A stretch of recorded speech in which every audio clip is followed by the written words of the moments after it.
Bom dia, boa tarde, boa noite aí, pessoal que está vendo esse vídeo. Essa daqui é mais uma das apresentações que a gente preparou para serem vistas assincronamente para o evento de Cinema e Filosofia 2020. E, em particular, vale aqui lembrar vocês que vai ser dia 10 e 11 de dezembro e essa apresentação aqui vai ter seu debate na mesa 2, que acontece no dia 10, 14 horas. Então, só lembrando aí, para poder acompanhar ao vivo, lá vocês vão poder fazer perguntas, comentários, críticas, sugestões e assim por diante. E acho que vai ser bem legal. Bom, vamos lá. O meu trabalho específico é Encontros, Desencontros e Reencontros, uma leitura sobre o amor em Encontros e Desencontros. É um filme da Sofia Coppola, de 2003. O título original, Lost in Translation. Traduzindo seria Perdido em Tradução. Eu vou comentar um pouco mais sobre isso depois. Então, a minha leitura no geral tem três passos principais. Primeiro, explicitar o conceito de amor mundi em Hannah Arendt e como este pode vir se relacionar com o amor romântico. Depois, explicitar o conceito de amor autêntico de Beauvoir e apontar como o filme não só apresenta esses conceitos, segundo minha leitura, mas também os articula como certa resposta às angústias existenciais. E aqui vale notar que a minha leitura de Amor Mundi e Arendt ela tem um peso bastante existencial. Não vou falar tanto do lado político, já faço essa ressalva agora. Começando então, Amor Mundi, Hannah Arendt, a reconciliação com o mundo. Foco aqui no re, ele vai ser importante ao longo da leitura. Então, aqui abrindo, a Hannah Arendt, um dos primeiros trabalhos universitários dela, dos que a gente ainda tem, que foi grande, robusto, foi Amor em Santo Agostinho, ou Amor e Santo Agostinho, dependendo da tradução que a gente lê. E então eu quis abrir aqui com uma citação do Santo Agostinho, Confissões aqui. Ele diz: Tarde te amei, ó beleza tão antiga e tão nova, tarde te amei. Ele está falando aqui, claro, sobre a relação dele com Deus. Como nós sabemos, Santo Agostinho ele já foi pagão uma época, mas depois ele se voltou para o cristianismo. E ele então se apaixona por essa beleza que é tão antiga e tão nova. E lamenta, às vezes, não ter amado ela mais cedo, ter sido um pecador antes de se voltar para Deus. E eu acho que esse espírito de beleza tão antiga e tão nova é legal de ser capturado aqui. Também é outra coisinha para me manter em mente. Mas então, Amor Mundi, o que é isso? Amor Mundi é uma relação que nós criamos com o mundo. Nós nascemos num mundo que nos é estranho, ou seja, tem o fato da natalidade. Nós nascemos além de nossa vontade, além de nosso querer. E nós estamos num mundo que é diferente de nós. A nossa vontade não consegue abraçar o mundo, grosso modo. E nós somos retirados dele e também sem nosso querer, sem nossa vontade. A gente inevitavelmente morre, é o fato da fatalidade. Nós iremos um dia morrer e nós não temos controle sobre nenhuma dessas coisas. É o famoso eu não escolhi nascer, tampouco vou escolher morrer. São condições humanas que nós não temos controle. E o Amor Mundi, então, dentro da Arendt, seria uma conexão que nós podemos fazer com este mundo que nos é tão alheio. É um vínculo entre humanos e comunidades, bem como um vínculo com o cotidiano, o próprio mundo. O que eu quero capturar aqui é só notar esse traço que Amor Mundi é literalmente amar ao mundo enquanto tal, uma aceitação da condição humana, e em particular da condição humana neste espaço, entre estes humanos. E ele não é romântico. O amor ele é para antes um sentimento antipolítico. Então, como assim ele é usado politicamente para a gente? Porque é a passagem desse amor romântico, que é antipolítico, para esta atitude para com o mundo. Enquanto o amor romântico ele é antipolítico, porque favorece uma pessoa em detrimento de outras pessoas, é possível aqui dentro da Arendt, pelo menos parece que esse é o horizonte, que o amor mundi ele seria antes esse sentimento de abertura para o mundo. Eu vou dizer que a gente pode passar de um para o outro. Ou seja, o que será argumentado é que a relação de cuidado para com o mundo comum, essa reconciliação com a comunidade humana e com o cotidiano, pode ser alcançado, em certa medida, através do amor romântico. Ou seja, como a gente viu, tem essa estranheza com o mundo, que a Arendt indica, que ela diagnostica, por assim dizer, que a gente tem esses fatos que nos são estranhos, essas dificuldades para com a condição humana, e a gente teria então uma maneira de como que superar eles ou colocar algo no lugar do sentimento, que seria o amor mundi, a nossa relação com a grande comunidade no geral. Não necessariamente com a humanidade, mas pense com nossas comunidades mais locais, talvez. E então é uma reconciliação. Esse é um gancho que eu acho que vai ser importante ao longo da minha leitura. E eu vou dizer que o amor romântico, que a gente vê como antipolítico, ele vai ser um caminho para amor mundi. Se não no próprio texto da Arendt, pelo menos o será aqui neste filme. É o que o filme acaba filosofando, na minha leitura. Então, onde caberia o amor romântico no pensamento de Arendt, já que a gente já está nela? Então, tem o Love and St. Augustine, o amor e São Agostinho, ou amor em São Agostinho. Tem o seu diário de pensamentos, aqui está o nome alemão dele, e também tem os poemas de Arendt e, entre parênteses, Heidegger. Caso alguém não saiba, eles tinham um caso romântico, e eles trocavam também poesias além de cartas. E nessas cartas a gente vê um pouco mais da visão arendtiana do amor. Eu vou usar somente as duas primeiras aqui. Fica por outro momento uma análise mais detalhada dos poemas de Arendt, porque eu acho que eles não ajudariam tanto para este filme. Então, aqui nos Diários de Pensamento tem duas passagens muito interessantes, que em tradução minha ficam mais ou menos: os humanos se unem como pessoas, pois precisam um dos outros, e ela qualifica, entre parênteses, amor. Ou seja, a nossa necessidade do outro acaba criando nossas uniões, mas essas uniões são motivadas por amor. E uma outra passagem: o amor é o poder da vida e, então, a garante contra a morte. Por isso que o amor supera a morte. Isso aqui é um pouquinho mais complicado, ele está dentro do quadro que ela faz em conjuntura com Santo Agostinho, mas basicamente, enquanto a morte seria uma espécie de resignação, seria a nossa finitude propriamente dita, o amor seria a nossa abertura, a nossa possibilidade de estar aberto para o mundo e todos os fatos dentro dele. Uma espécie de aceitação, eu diria. E aqui tem também, para colocar essa ideia mais para frente, a própria Arendt do amor e Santo Agostinho. O desejo, ou amor, é a possibilidade do ser humano de ganhar posse daquele bem que o fará feliz, isto é, de ganhar posse daquilo que é mais propriamente seu. É como que nossa natureza fosse feita, guiada para o amor. E aqui vale notar que esse amor seria um bem, mas é um bem que nos é próprio perseguir. E por nos ser próprio perseguir, quando a gente tem posse dele, quando a gente ama, a gente estaria então em posse do que é mais propriamente nosso. Então notem aqui, de novo, a gente muitas vezes tem esses diagnósticos de angústia, por exemplo, diante do fato da natalidade, da fatalidade, diante da ideia de que nós nascemos e morremos fora do nosso querer, mas nós também temos aqui parte da nossa natureza também a possibilidade de conseguirmos nosso bem quase que naturalmente destinado a ter, que é o amor, essa possibilidade de amar outras pessoas, outras coisas, no limite o mundo, a grande comunidade, a possibilidade de interação com outras pessoas e assim por diante. E assim o amor ele é uma relação fundamental no pensamento de Arendt. E, reforço, eu acho que o filme vai argumentar isso melhor ainda. Popov, ao comentar a passagem acima de Amor e Santo Agostinho, diz: isto é porque um amor generoso e não possessivo, um amor que não é diminuído pela falha em obter aquele bem que deseja, pode parecer nada senão sobre-humano, porque é como se fosse aqui o tão ligado ao ápice de nossas capacidades que ele parece quase sobre-humano. Um amor que a gente pode dizer como incondicional, talvez o que Beauvoir vai chamar de um amor quase que ideal a seguir. A ideia seria aqui que um amor que é simplesmente essa abertura, esse querer outro ou outra pessoa, ele teria algo quase de sobre-humano, mas ele ainda assim seria a nossa relação fundamental. Ele está ligado à nossa própria base de criação de sociedades e comunidades humanas.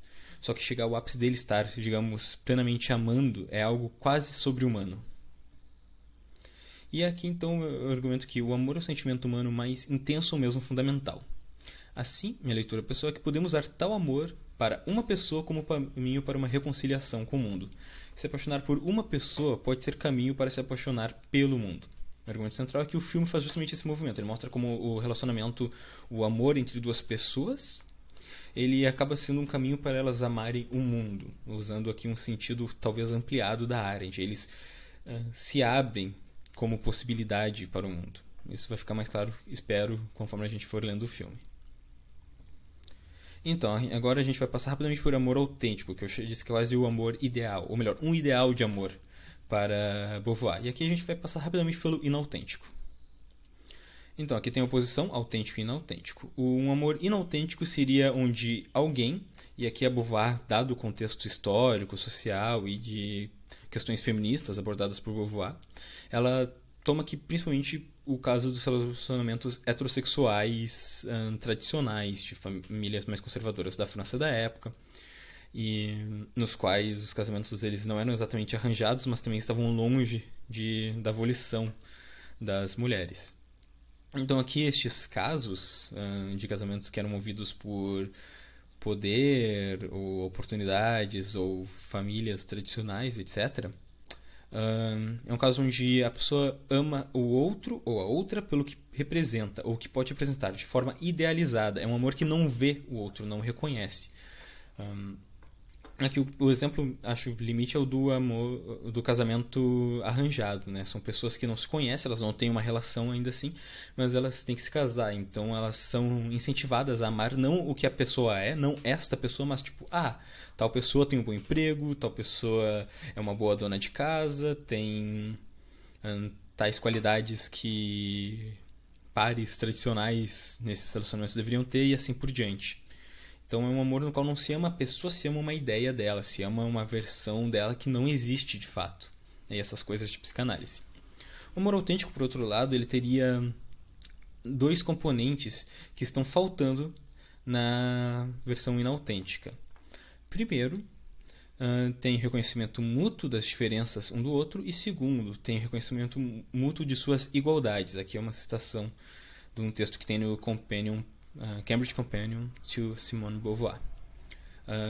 Então, tem aqui essas duas marcas comentadas rapidamente. Primeiro, reconhecimento das diferenças. Um amor inautêntico, ele às vezes acaba não reconhecendo bem as diferenças. Tu tenta fazer a outra pessoa ser a tua pessoa, ser como você. Tu nega que ela tenha desejos além dos seus e assim por diante. E também pode haver a falha no reconhecimento da igualdade. Tu vê aquela pessoa como extremo oposto, talvez por ela ser de outro sexo, de outra cultura, de outra religião, ou simplesmente por ser outra pessoa, não ser você. Então tem o risco de não se reconhecer a igualdade, os pontos em comum que partilham enquanto seres humanos. Aqui a Beauvoir escreveu principalmente pensando na questão de gênero, né? Como homens acabavam ignorando os pontos que eles tinham de igualdade com suas mulheres e mulheres com seus homens, e acabam criando esses espantalhos, essas versões idealizadas deles, e não os amavam essas versões. Um amor autêntico deveria assumir a contingência do outro, isto é, suas falhas, seus limites, sua gratuidade original. Não pretenderia ser uma salvação e sim uma relação interhumana, aqui Beauvoir no segundo sexo. Então a ideia é que esse amor autêntico, ele não toma o outro como um ser totalmente imortal e totalmente necessário, sem defeitos, mas tampouco um ser completamente defeituoso que a gente deve salvar. A gente toma o ser para sua gratuidade original. Isso é, a gente reconhece a existência do outro como contingente e mais ainda a relação entre os dois como contendo certa contingência, mas que essa contingência pode ser ainda assim valorosa enquanto relação interhumana. Não precisa ser assim um ideal de salvação, como a gente poderia ter em alguns momentos, que tal pessoa é meu amor necessário, através dela toda a minha vida será resolvida, mas sim focar numa relação interhumana, duas vidas finitas que estão ali se reconhecendo, trocando experiências, troca entre essas subjetividades. É aqui ela continua. O amor autêntico deveria basear-se no reconhecimento recíproco de duas liberdades. Cada um dos amantes se sentiria então como si mesmo e como outro. Nenhum abdicaria sua transcendência. Nenhum se mutilaria. Ambos desvendariam juntos, no mundo, valores e fins. Para um e para outro, o amor seria uma revelação de si mesmo pelo dom de si e o enriquecimento do universo. De novo no segundo sexo.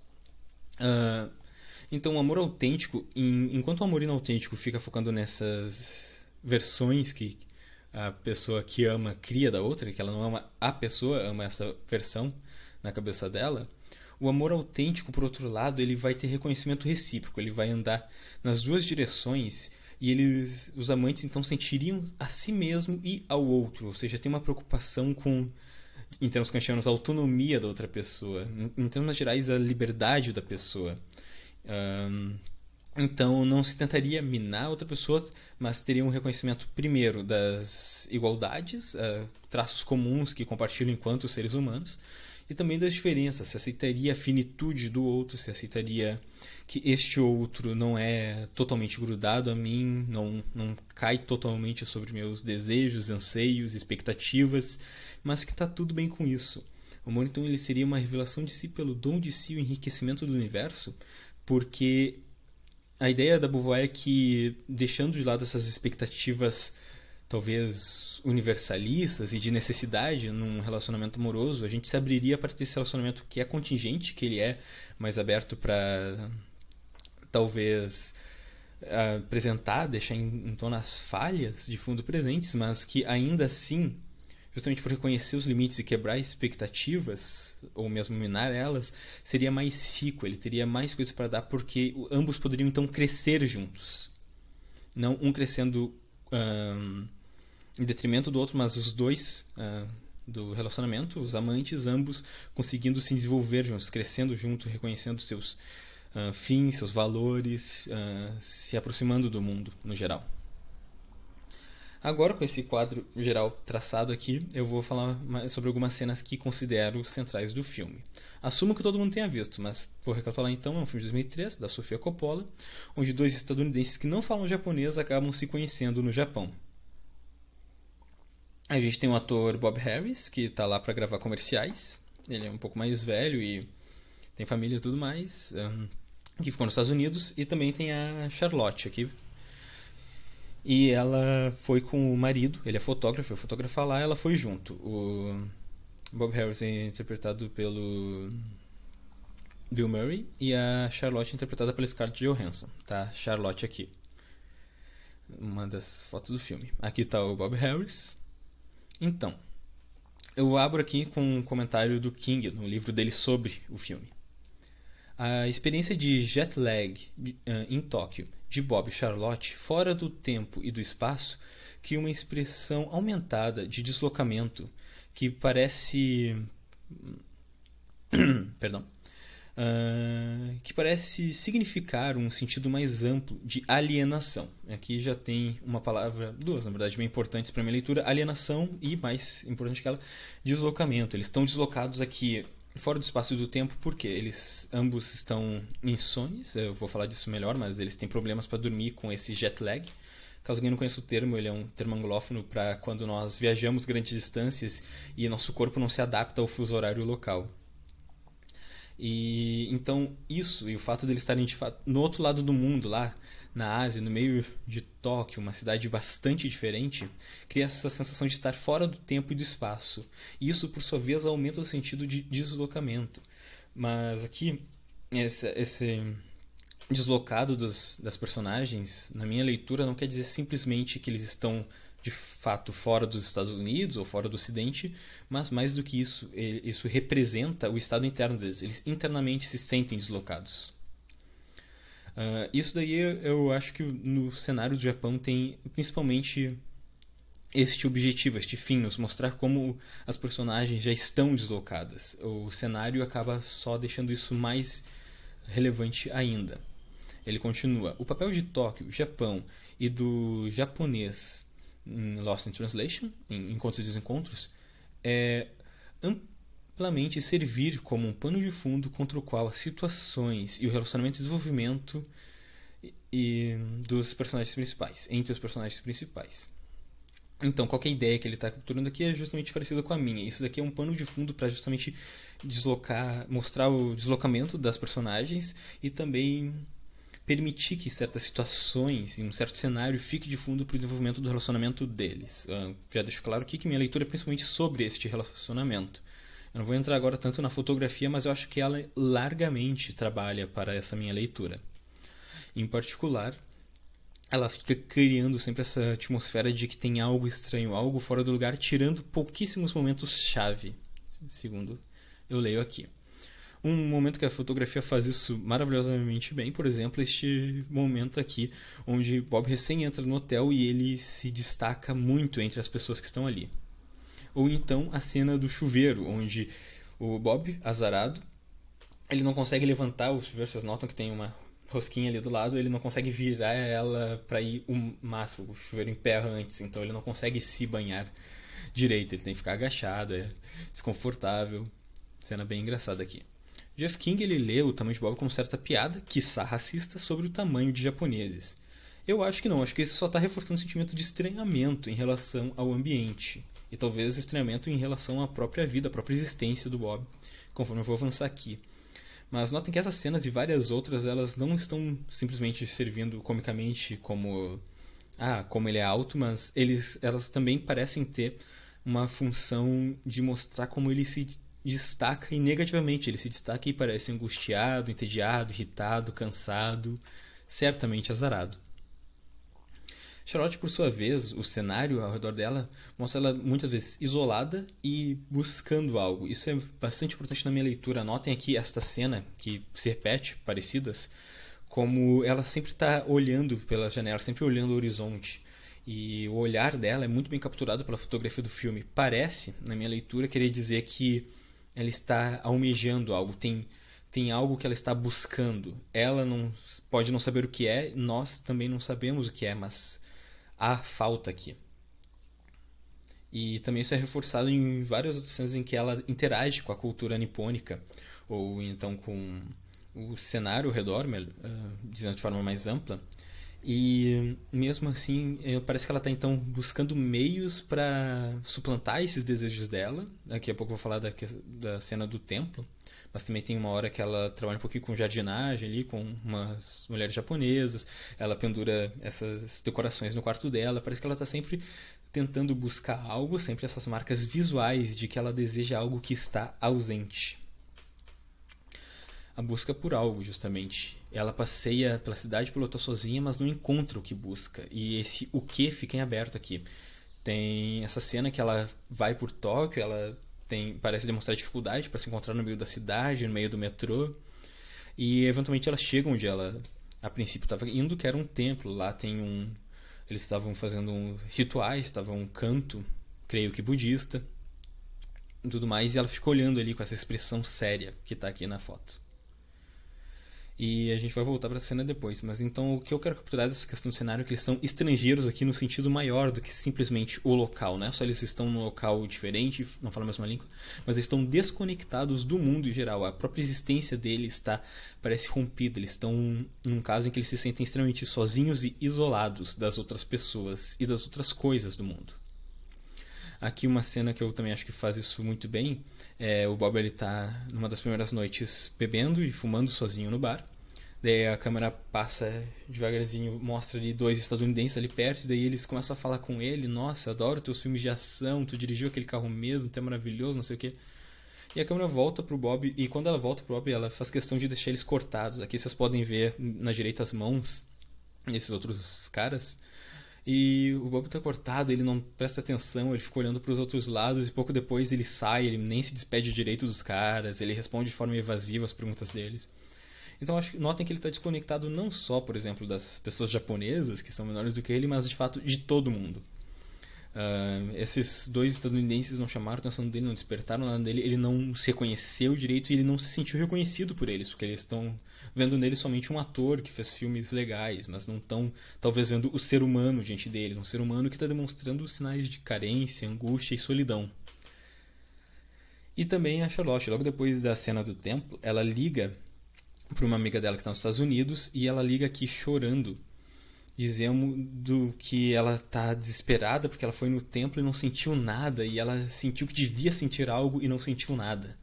Nós já podemos aqui supor que o que ela está buscando é justamente algum sentimento, algum sentimento genuíno, mas não consegue. E o pior, enquanto ela está chorando e em prantos, a outra pessoa fica dando atenção para os filhos, se não me engano, para o local onde ela está, não presta atenção no que a Charlotte está dizendo.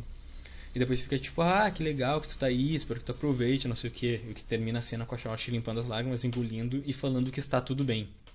Então nota que, ao invés de ter uma conversa significativa sobre a vida emocional, as dificuldades, as angústias da Charlotte, o que aconteceu foi que essa pessoa, essa amiga para quem ela ligou, acabou só trocando isso por conversa fiada, conversa de passagem rápida, e logo depois desligaram. Aqui houve de novo uma incapacidade de comunicação. Mesmo pessoas que falam o inglês, a língua deles, mesmo pessoas da mesma cultura, mesmo país, que eles não conseguem se comunicar com eles. Isso daqui me leva para uma leitura geral de angústia.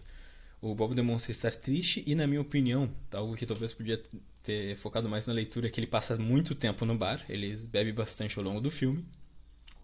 E também, a Charlotte também é bem angustiada, ela fica escutando essas fitas de autoajuda, a gente pode ler no CDzinho ali a Soul Search, a busca de uma alma. E também a gente descobre depois que ela era uma estudante de filosofia. Então, estudantes de filosofia muitas vezes entram nesses cursos porque tem angústias existenciais, frustrações pessoais e assim por diante. Então, aqui há um quadro geral de angústia demonstrado pelos personagens. A gente pode discutir o quão angustiosos eles estão, se seria uma depressão, se seria antes um estado de desgosto generalizado diante do tédio, mas eu acho que angústia é uma palavra que captura bem, porque não tem algo específico com o qual eles estão tristes, mas a situação deles para com a vida, ou como eu vou falar, então a relação deles com o mundo está quebrada. Tem algo de errado ali já. E também a insônia, que eu tinha comentado mais cedo. Eu acho que ela representa tanto as tristezas e ansiedades das personagens que eles passam noites em claro. O Bob não consegue dormir desde a primeira noite, praticamente. Ele tem horários muito bizarros de levantar 4 da manhã, 3 da manhã, ou então ir dormir de manhã, quando já tem sol, e assim por diante. E também a Charlotte. E notem aqui de novo, ela está olhando pela janela. Enquanto o marido dela dorme, ela não consegue dormir, ela fica olhando para a janela. Me parece, mais uma vez, indicando este anseio por algo. E uma das primeiras interações deles é comentando justamente isso no bar. Ela fala que gostaria de dormir e ele também. E notem aqui como eles estão bastante angustiados. Assim, os rostos deles, especialmente do Bob, me parece, nessas cenas, indicam muita angústia, muito pesar. E o laço entre eles vai começar em parte por isso, por um reconhecimento um do outro através do fato de ambos estarem com dificuldades nesse novo local. E aqui também vale fazer um comentário sobre inautenticidade nos relacionamentos, que eu falei sobre os amores inautênticos de Beauvoir, que não há reconhecimento. Eu acho que tanto Charlotte quanto Bob possuem tais dificuldades. Ambos estão num amor inautêntico. A Charlotte aqui tem o marido dela, tem uma cena em que basicamente a Charlotte está bem desconfortável porque o marido dele encontrou a ex-mulher, que é uma atriz de filme de ação. Eles ficam super conversando, super íntimos. A Charlotte fica deixada de lado e tal. E depois ela comenta com ele que a ex dele, a atriz, errou o nome de um autor, ou melhor, errou o gênero de um autor. E daí ele fica tipo, nem todo mundo foi pra eu, nem todo mundo é formado, pra que tu tem que ser chata assim. Nossa, ele não reconhece as necessidades dela e também não reconhece as coisas que ela gosta. Tem outras cenas em que eles tentam conversar e tu vê que a Charlotte tá totalmente deslocada, ela não se interessa tanto pelos assuntos dele, de fotografia, cultura pop, etc. E também ele não parece estar totalmente imerso nos assuntos dela, talvez filosofia ou certamente essas questões emocionais, refletir mais sobre a vida. Parece que também o relacionamento dele está, se não inautêntico, próximo da inautenticidade.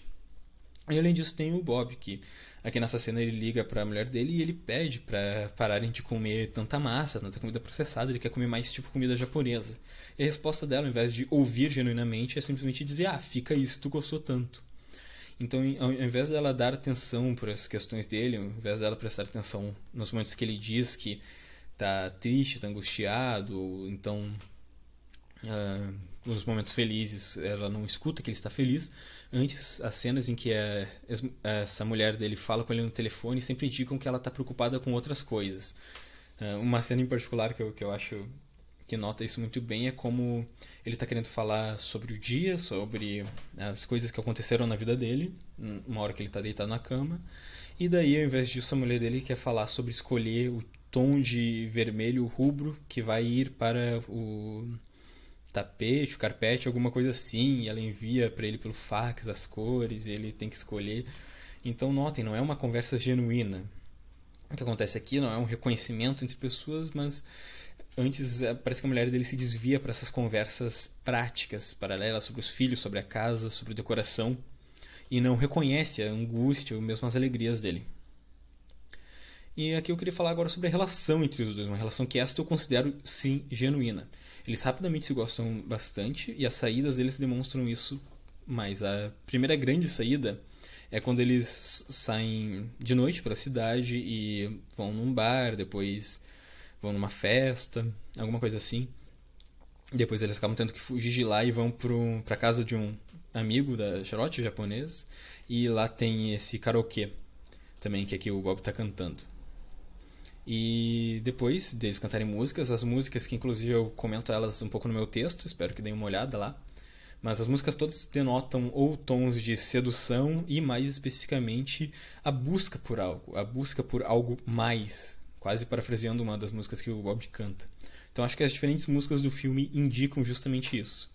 Como também eles estão desejosos de algo, tanto algo para a sua vida no geral, tanto eles querem mudar a maneira que eles lidam com sua existência, como também as músicas já sugerem um desejo pelo outro. Assim, um querer um do outro. E depois tem essa cena aqui que eles param de cantar um pouco, eles vão no corredor e ficam assim debruçados. Este momento que ficou bastante icônico do filme. Nas cenas deles felizes na primeira noite juntos fora do hotel, podemos dizer que, como a Pamela Flores diz, que a noite na cidade é uma oportunidade para a subjetividade se desenrolar e reconhecer a necessidade do outro. Então eles reconhecem agora que eles estavam precisando talvez desta outra pessoa. Nota, não era uma outra pessoa, mas é esta outra pessoa, esta relação específica. Em particular, depois dessa noite, eles dormem. O Bob dorme no carro e logo depois a gente vê que a Charlotte, que estava acordada na cena do carro, está dormindo e ele tem que levar ela até o quarto de hotel dela. Então, para duas pessoas que estavam não só angustiadas, mas também demonstrando angústia através da insônia, dormirem depois de uma noite juntos é bastante significativo. Então, mais sobre a relação entre eles, aqui tem uma citação do Cavell em Pursuits of Happiness, que ele fala sobre as comédias do recasamento. O que este casal faz junto é menos importante que o fato de o que quer que eles façam é feito junto. Que eles sabem como passar tempo juntos, mesmo que eles prefeririam desperdiçar tempo juntos do que qualquer outra coisa.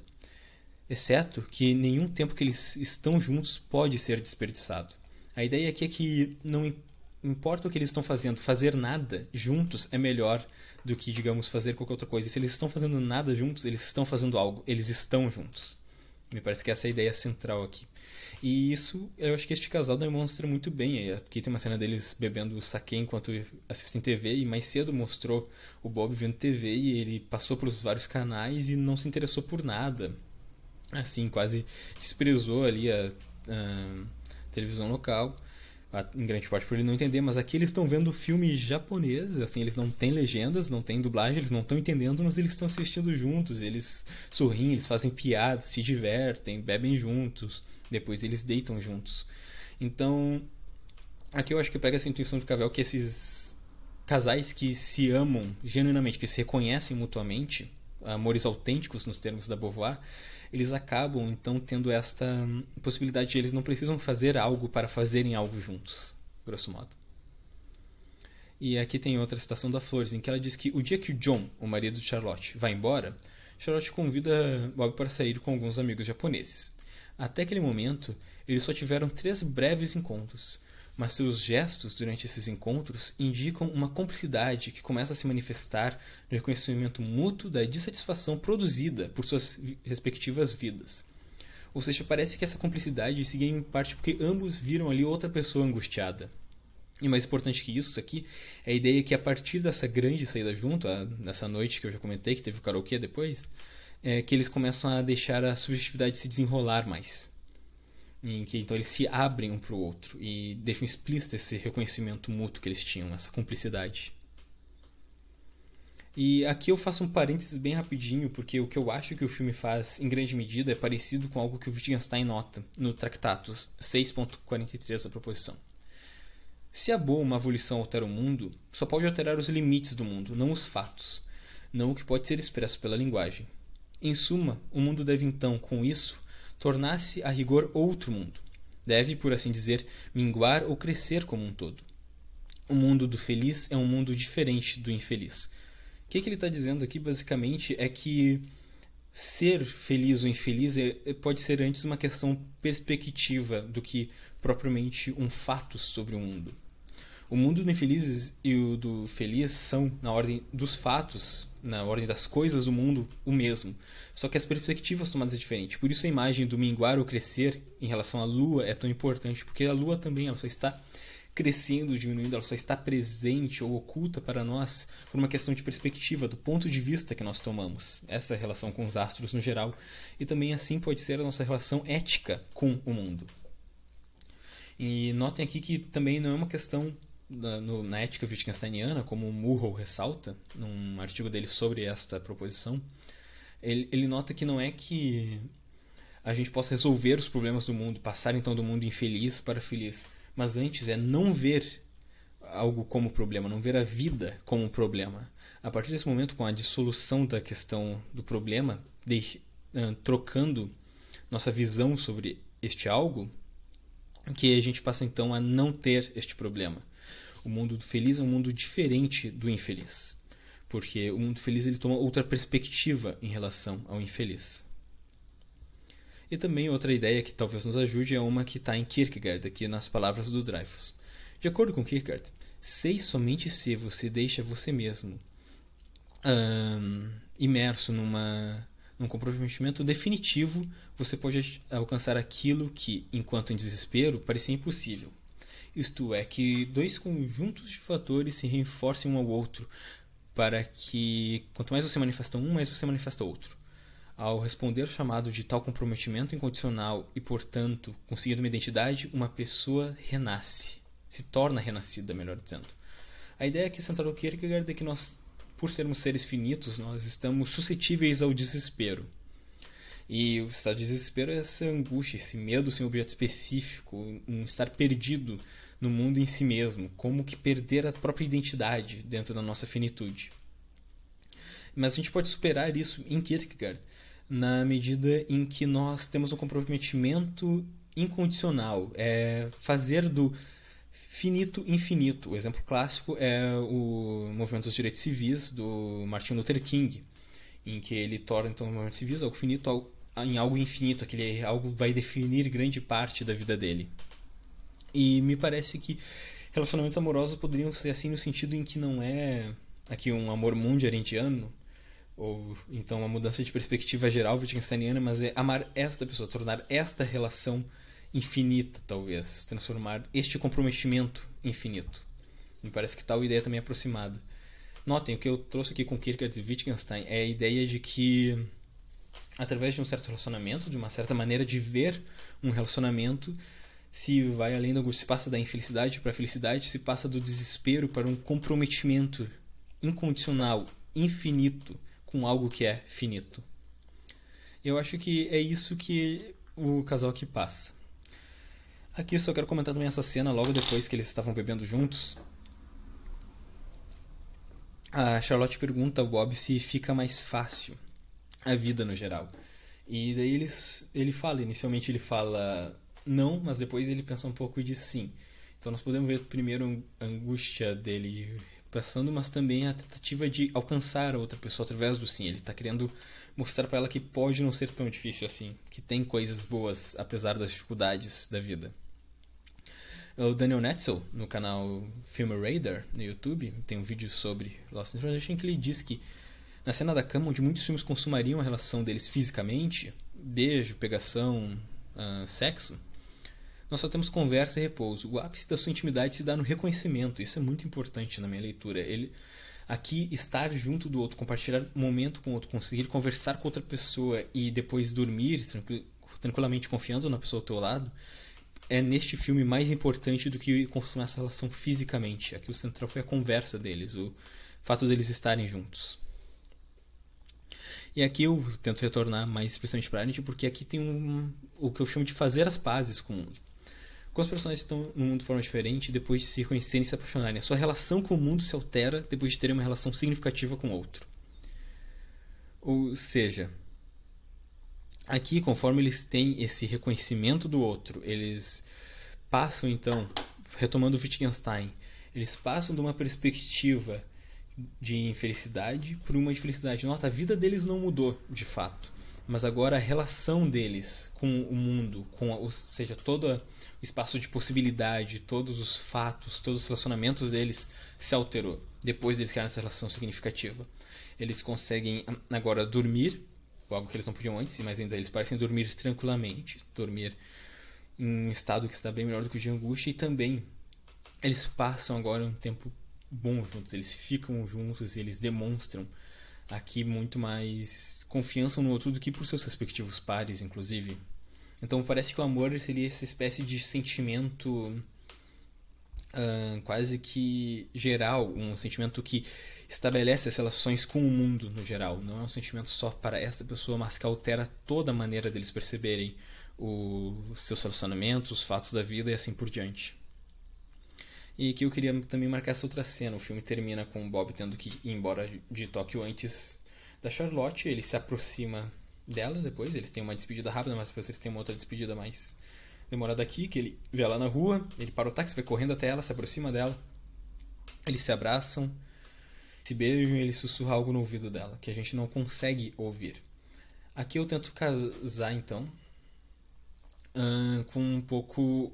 várias coisas, na verdade. Primeiro, tem a questão do título do filme, algo perdido em tradução, e talvez as especificidades desse amor, que nos é um sentimento tão universal, se percam em casos super específicos como esse. Basicamente, eu não acho que se a gente tivesse ali e ouvisse isso, algo, de novo, ele diz algo e para ser muito importante para eles, mas a gente não escuta o que é. Parece então que não entenderíamos completamente. Se a gente pudesse ouvir, não teria tanto significado para nós quanto para eles, essas pessoas ali. Mas justamente por isso acho que mostra o quanto essa abertura é importante, porque não importa o que eles falaram, mas importa ele ter voltado lá para se despedir dela mais uma vez, ter falado o que quer que ele tenha falado. Importa que o fato, o que eu chamo mais atenção para a nossa condição humana, de seres que podem amar, é ele ir lá e sussurrar algo. E então mesmo o amor pode se perder em tradução, mas ainda assim o que é importante está traduzido, que é eles ali, essas duas pessoas se abraçando, sussurrando o que quer que seja e se beijando. Isto é traduzido, isso importa para nós. E aqui só também outra coisa, antes de eu fechar, eu queria casar também com o título lusófono, o título em português, que é Encontros e Desencontros.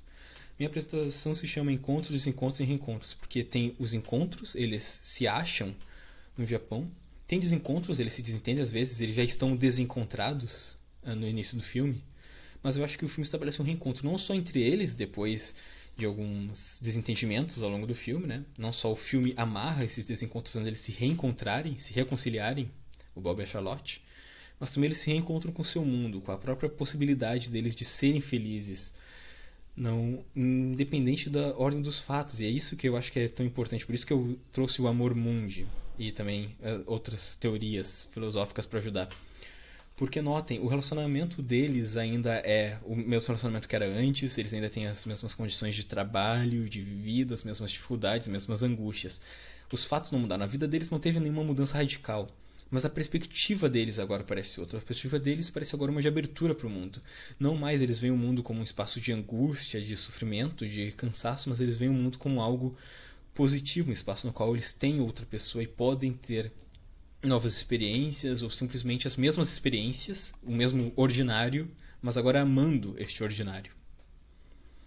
E eu queria terminar justamente com essa cena aqui, que mostra justamente isso. Entre uma multidão eles se encontraram contingentemente e através desse relacionamento, desse encontro contingente, talvez totalmente acidental, no meio de uma multidão, eles agora estão com uma abertura nova para o mundo. Agora, esta pessoa não é simplesmente essa pessoa, mas foi também um caminho. O amor romântico levou para o amor mundi. Agora eles estão em paz com sua comunidade, eles estão em paz com a ordem dos fatos, estão em paz com seus relacionamentos anteriores. A gente vê eles saindo felizes, eles saem sorrindo deste abraço, e a gente não sabe exatamente por que eles estão felizes, mas a gente sabe que eles estão felizes. Isso talvez é mais importante. A gente não sabe o que eles fazem em seguida, a gente não sabe se eles terminam com seus pares e voltam para o outro, se eles terminam com seus pares e ficam sozinhos, se eles ficam com seus pares, se eles tentam mudar os relacionamentos, se eles não tentam. Mas a gente sabe que agora a relação fundamental deles com o mundo, com sua existência neste mundo, que é o nosso, é outra. É uma mais feliz, uma mais aberta, uma agora guiada por amor, não mais distanciamento. E assim eles estão reencontrados no mundo. Aqui está a minha bibliografia geral, nem todas tem na apresentação, mas foi a bibliografia que usei para os textos. Eu também aqui recomendo um pouquinho mais de textos que estavam de plano de fundo, me ajudaram bastante ao longo do trabalho da Arendt, da Beauvoir. O tema aqui ele é do Slides Carnival. E é isso. Muito obrigado por terem visto o vídeo, eu aguardo vocês no evento.